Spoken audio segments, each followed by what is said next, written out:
New York City is divided into 5 iconic boroughs. Paris is divided into 20 unimaginatively named arrondissements. And London too is divided into boroughs, 32 of them. But why 32? Why not 4 or 703? Why does London, or indeed any big city, need to split itself up into bits?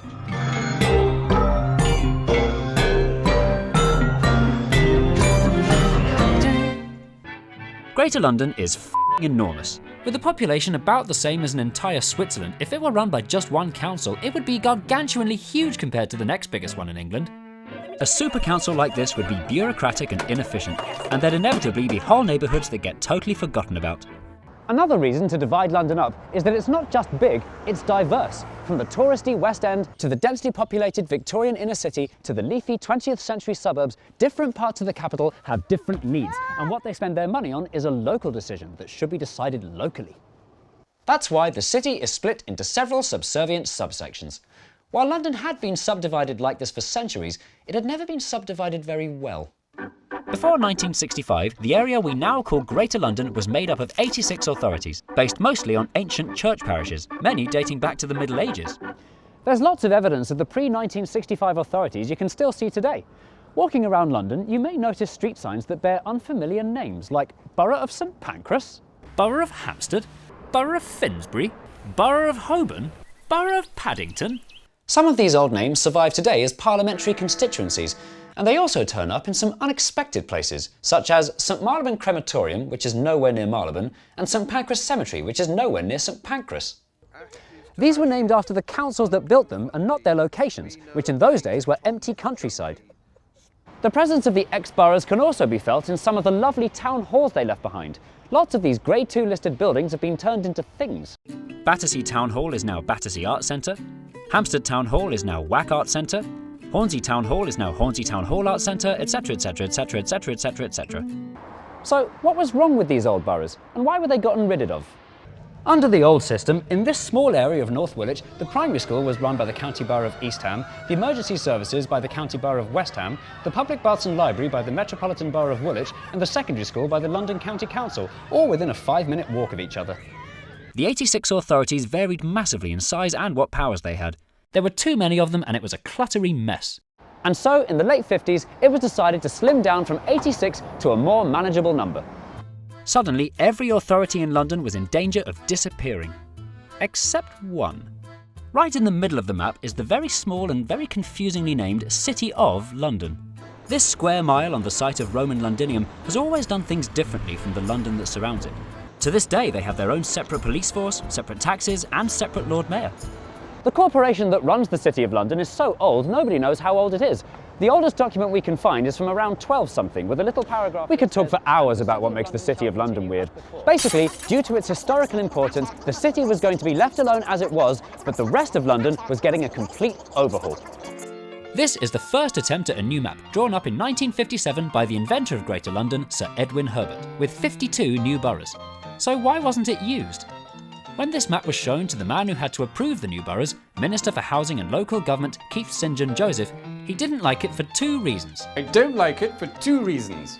1, these suburban fringes aren't going to be part of London after all, and B, these boroughs are still too small. A proper borough should function like a city in its own right. It should have a natural centre for shops and services, good unbroken lines of communication like roads and rail, and a population no smaller than 200,000. A tried and tested size for an efficient council. And so began the task of creating the new, bigger, more powerful boroughs, each one more equal than the last. This would be achieved by merging the old 86 authorities together in new combinations. Some neighbours were happy to dutifully partner up, but some authorities, actually most of them, were not feeling cooperative, making the puzzle much trickier to solve. Bitter long-term rivals East Ham and West Ham were furious about being made to merge. Hornsey was begging for an up-down alliance with lovely Southgate rather than a side-to-side one with smelly Tottenham.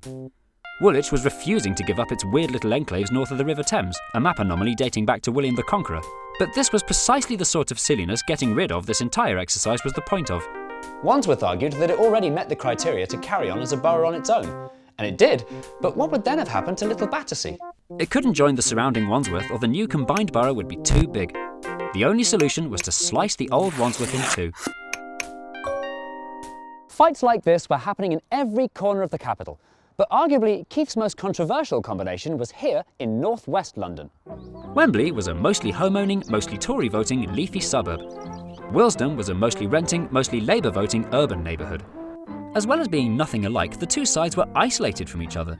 There were only two small roads connecting them.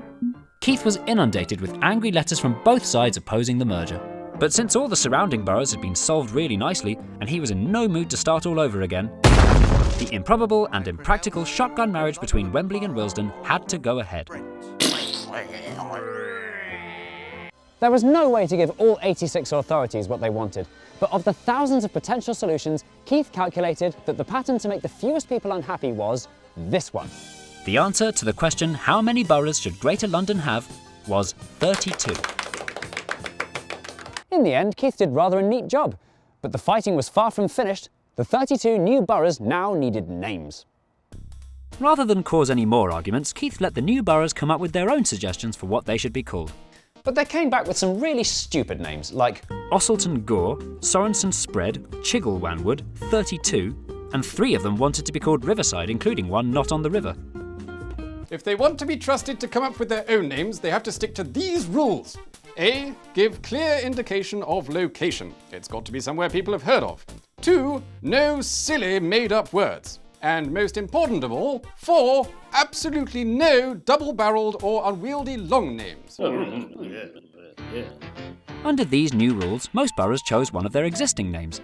In most cases, it was obvious which one was most deserving, especially Harrow. Usually, the honour went to the borough with the biggest population. But sometimes it went instead to the borough considered to be the most historically significant. And yes, this did cause massive arguments. It was bad enough being conquered by your neighbour, but imagine having to take their name as well. That's like telling the people of Scotland you're called England now, except nowhere near as big a deal. If councils couldn't agree on an existing name, they either had to come up with a neutral compromise or have a neutral compromise imposed upon them. East Ham and West Ham put it to local residents to pick a new name, which predictably resulted in the suggestions Hamstrung, Ham Sandwich and Ham Sweet Ham. The councils ignored these and became Newham or Newham. The rest of the new solutions, however, were nowhere near as inspired and nearly all broke Rule A. Before 1965, hardly anyone was familiar with the ancient names of Havering, Tower Hamlets, or Hillingdon, which was only chosen because the grandfather of one of the civil servants was a rector of the tiny parish with that name. More lowlights include Redbridge, named after a red bridge demolished in 1921 that no one remembers, the dully monosyllabic Brent, a poor choice given that a Brent tube station already existed and wasn't in Brent. And in my opinion, the worst one, Haringey, named after a small neighbourhood at the southern tip of the borough, but with one of the R's removed and one of the A's turned into an E. The two spellings have been confusing Londoners ever since. The 32 names had nearly all been agreed when Keith received a letter from the influential and very important Captain John Lichfield, Member of Parliament for Chelsea.